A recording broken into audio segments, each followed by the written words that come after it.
think this one's a little too hot to take a dip in. What do you think? Good morning! I hope you're having a wonderful day.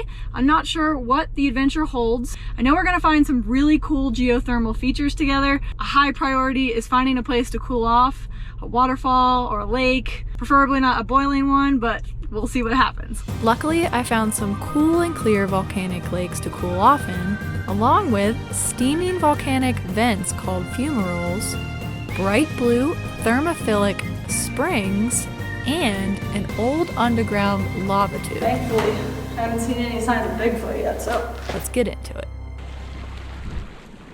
180 degrees. Definitely too hot to swim in. And it smells like rotten eggs. This is the first volcanic lake I came across. Okay, I might have found the winner for the clearest lake. This is even clearer than last adventure. Really rocky though, so glad I brought my little hefty water shoes. Look how blue the water is. It's like a blue lagoon. A glacial lake at 8,200 feet in elevation, with a max depth of around 100 feet. This lake is the highest lake I visited here, and due to the elevation, is usually covered in snow and ice well into the summer months. This is on another level. So I feel like I'm straight out of the Caribbean. Okay, we're going under. The area can get up to 700 inches of snow in a winter season, so when this sapphire blue lake reveals itself, it's certainly something to behold. Lake number 2 of the day. This one's not quite as deep, and I don't think it's quite as clear, but it is a beautiful emerald green color. Check it out. The emerald green here is caused by the presence of algae growth that grows along the lake's shallow bottom. This lake is warmer and more shallow and allows the abundance of this algae. Many glacial lakes are too cold and deep to promote growth and thus are more of a bright aqua blue color. This lake's a little bit warmer at least. I see lots of little fish. In comparison, I saw absolutely no signs of life in the last lake. Such a beautiful lake. A little bit murkier, much more emerald. And this is the third lake of the day. This lake has been a favored swimming hole for many decades, and on one side offers views of the old volcano. I wanted to drop a line in the water, but with my luck, I'd have ended up being there all day, and I still have so much to show you. But if you're interested in this area, there's actually 2 campgrounds nearby, so make sure you leave me a comment down below. And then I came to a creek, except this just isn't any old creek. This creek played a very important role in the lives of some of the original tribes that inhabited this area. The vast majority of their food supply was provided by spearfishing here in the creek. They would harvest as much food as they could in preparation for the long cold winters, the ones where they got up to 700 inches of snow.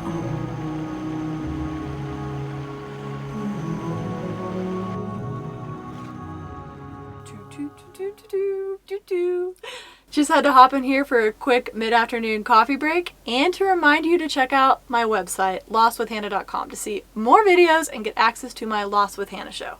Make sure you check it out. Okay, now let's go find some hot springs. I couldn't help but notice these trees on the way out. Notice anything different about them? Let me stop and show you. If you look behind me, I don't know if you can see too well, but there's a ton of burned trees.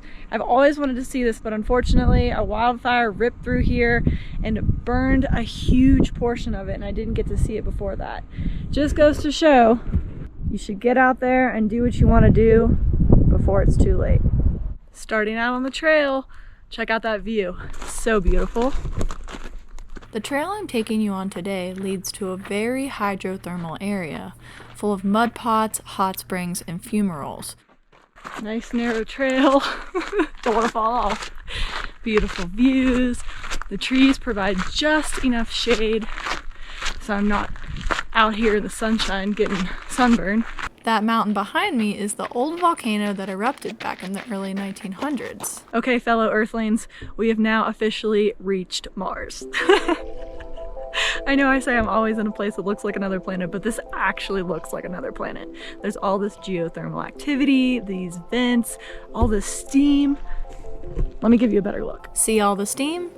Those are some of the fumaroles, which are essentially openings in the Earth's crust near a volcano that let out hot, sulfurous, acidic gases. Fellow Earthlings, let's move down. For being so close to such an extreme landscape, the trail down is quite beautiful, surrounded by wildflowers and trees. These purple flowers really balance the smell of the sulfur nicely. It's almost pleasant smelling. That's the name of the fragrance I would call it. Fart and fairy.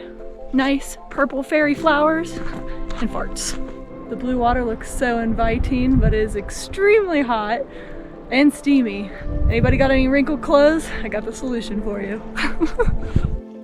The hydrothermal features are caused by a huge reservoir of heated water underground that reaches over 450 degrees. And I don't know about you, but does this not look crazy? It feels like another planet. Now that's a hot spring. Can you hear it? So cool. It's so blue. 95. It's like a radioactive stream. But it's just full of thermophiles and crazy bacteria and algae and so neat. I think it would be so cool to look at a sample of this water under a microscope.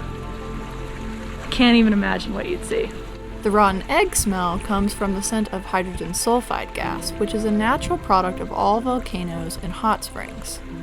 Let's see what the temperature is here. 148? And that's pretty warm. 143, 145. Who knows what that over there is? One of the fumaroles here emits steam over 300 degrees Fahrenheit.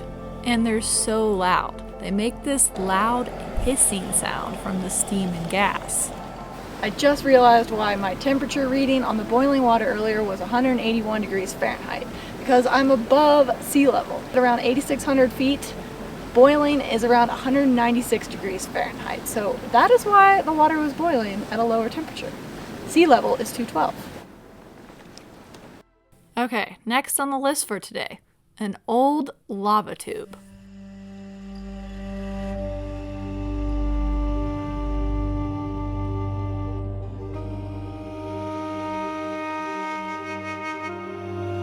These tubes were formed approximately 20,000 years ago by large amounts of hot lava flow. Let's go inside and see what's in here because I'm always up for a challenge.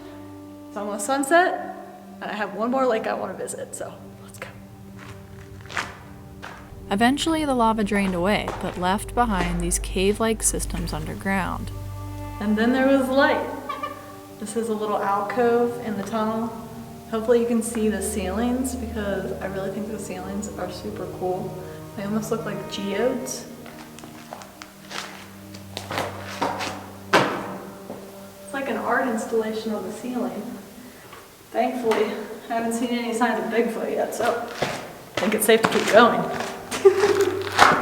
This cave is one of the largest accessible tubes, and the access point was created when there was a partial collapse in the cave's roof system many years ago.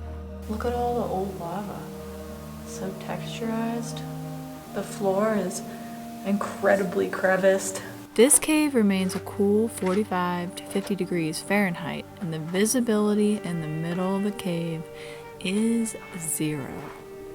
If you can see this right here, little chunky layer across the ceiling, this is where one of the flows of lava left residue behind. So these is mottled appearance. So cool to see how the lava flowed through the tunnel.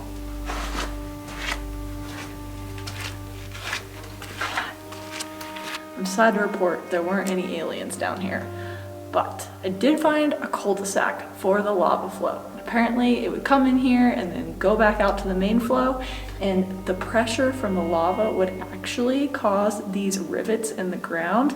They're kind of creepy to look at. Let me show you. Can you see the tracks on the ground? It almost looks like a tree. See like below in here?